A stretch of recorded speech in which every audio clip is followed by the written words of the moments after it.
साथियों नमस्कार। इस भाग में हम प्रश्न बैंक के कुछ और प्रश्नों की बात कर रहे हैं। यहाँ पे हमने पिछले भाग में प्रश्न क्रमांक 9 तक कर लिया था। आप इसमें देखिए 10वां प्रश्न देखें आप यहाँ पे।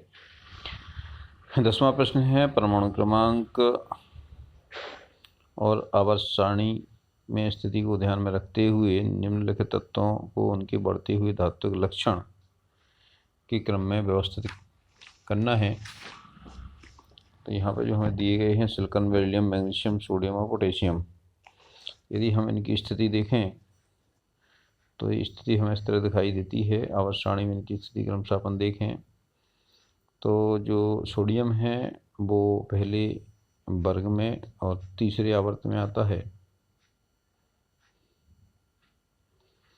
बेरिलियम दूसरे वर्ग में दूसरे आवर्त में आता है।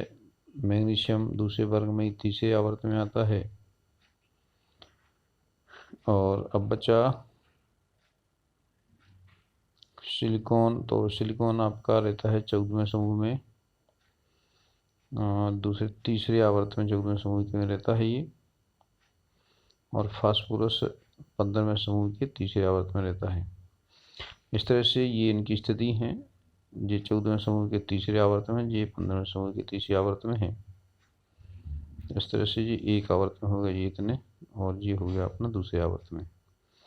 तो जैसा कि आप जानते हैं जो धात्विक लक्षण है वो बाएं से दाएं जाने पर घटता है और ऊपर से नीचे आने पर बढ़ता है।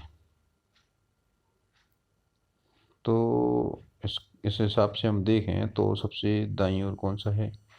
फास्फोरस है।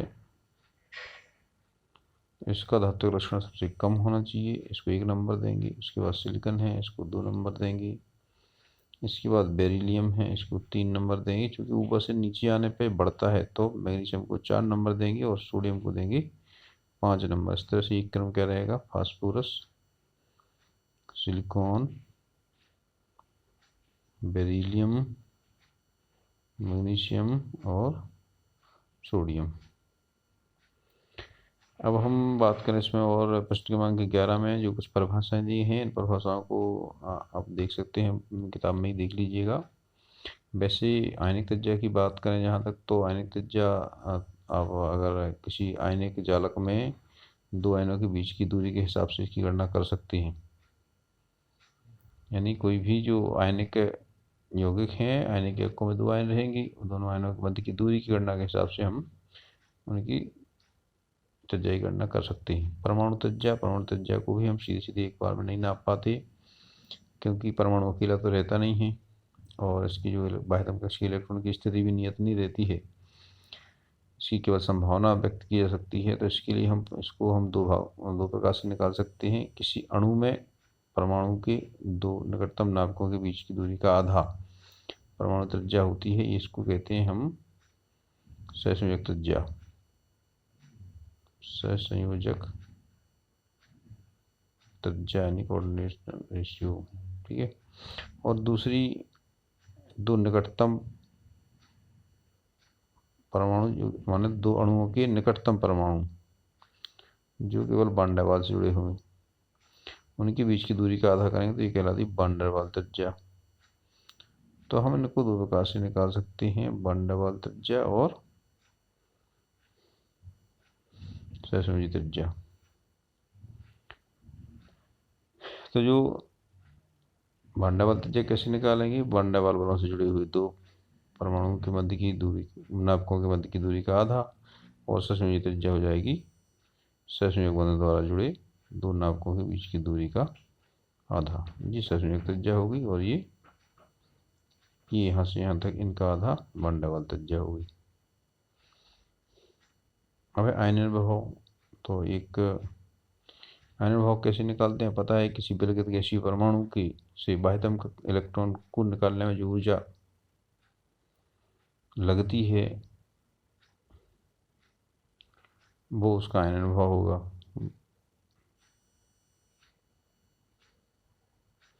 इलेक्ट्रॉन बंधुता क्या हो जाएगी? तो इलेक्ट्रॉन बंधुता को हम इलेक्ट्रॉन लब्धि एंथैल्पी भी कहते हैं, यानी इलेक्ट्रॉन गेन एंथैल्पी। यानी इसको डेल्टा ई जी एच के संकेत से व्यक्त करते हैं हम। ये जो किसी उदासीन विलगित गैसीय परमाणु में से एक को एक इलेक्ट्रॉन देकर या वो एक इलेक्ट्रॉन प्राप्त कर जब ऋणायन में बदलता है तो उसमें से कुछ ऊर्जा बाहर निकलती है, यानी कुछ ऊर्जा उत्सर्जित होती है। इसी ऊर्जा को ही हम इलेक्ट्रॉन बंधुता कहते हैं। माने जब किसी उदासीन विलगित परमाणु एक इलेक्ट्रॉन ग्रहण करके ऋणायन में चेंज होता है तो उसमें से कुछ ऊर्जा निकलती है, इसी को ही हम इलेक्ट्रॉन बंधुता कहते हैं। अब विद्युत ऋणात्मकता। विद्युत ऋणात्मकता एक सापेक्ष माप है। इसको हम केवल तुलनात्मक रूप से देख सकते हैं। इसको हम इस तरह परिभाषित कर सकते हैं कि सहसंयोजक बंध से जुड़े हुए दो परमाणुओं में सहसंयोजक बंध यानी जो साझी के इलेक्ट्रॉन युग्म है, इसको अपनी ओर आकर्षित करने की क्षमता या उसकी योग्यता ही उसकी विद्युत ऋणात्मकता कहलाती है। यानी जब उस साझी के इलेक्ट्रॉन माने सहसंयोजक बंध द्वारा बंधे हैं और इस साझी के इलेक्ट्रॉन युग्म को अपनी ओर खींचने की जो क्षमता होती है वो विद्युत ऋणात्मकता कहलाती है। इस तरह से परिभाषाएं हैं, इनको आप पुस्तक में देख लीजिएगा। अध्याय 6 में कुछ ऑब्जेक्टिव्स आप देख सकते हैं यहाँ पे। इसमें आपको पहला दिया है, किसी तंत्र को बंद तंत्र कहा जाता है यदि परिवेश के साथ विनिमय करता है। यहाँ पे पूछा गया है बंद तंत्र। बंद तंत्र में आपको पता है बंद तंत्र इस तरह का होता है, इसमें केवल और केवल ऊष्मा यानी ऊर्जा का आदान प्रदान होता है, द्रव्य का नहीं। तो इसमें है द्रव्य का नहीं, केवल ऊर्जा का विनिमय होता है। सी उत्तर सही है। इसमें उत्तर कौन सा है? सही है, क्योंकि जो खुला निकाय होता है उसमें द्रव्य ऊर्जा दोनों का होता है, तो खुले में आपके दोनों बदलते हैं, बंद में केवल ऊर्जा चेंज होती है और विलगित में कोई भी स्थानांतरित नहीं होता। आप दूसरा प्रश्न देखें, निम्न में से कौन से एंथैल्पी परिवर्तन सदैव ऋणात्मक होगा?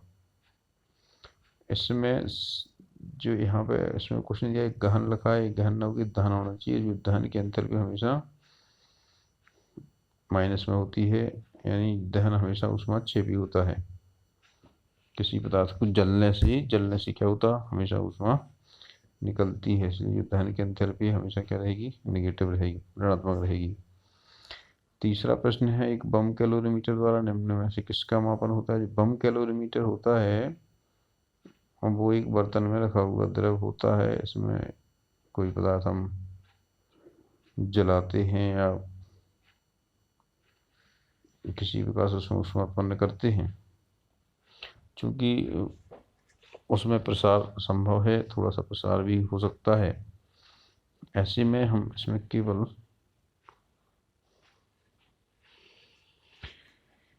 जो इंट्रिंसिक एनर्जी है उसका ही माप करते हैं। उस प्रसार वगैरह का माप उसमें नहीं होता है। प्रसार ना होकर वो प्रसार निकालना है अपन को, तो उसके लिए हम दूसरा कैलोरीमीटर उपयोग करते हैं। इसीलिए यहाँ पे हम केवल क्या मापते हैं, बम कैलोरीमीटर से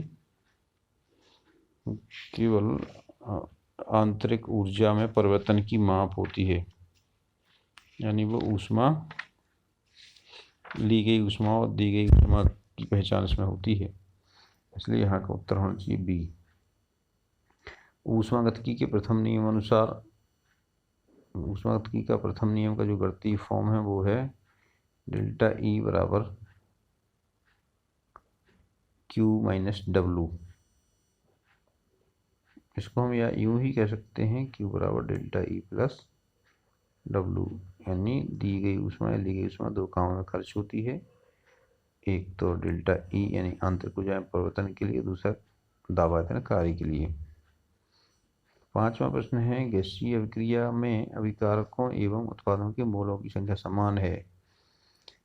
तो यदि गैसीय अभिक्रिया में, चूंकि गैसीय अभिक्रिया में यदि मोलों की संख्या समान है तो आयतन में कोई परिवर्तन नहीं होगा, इसलिए delta V is equal to zero.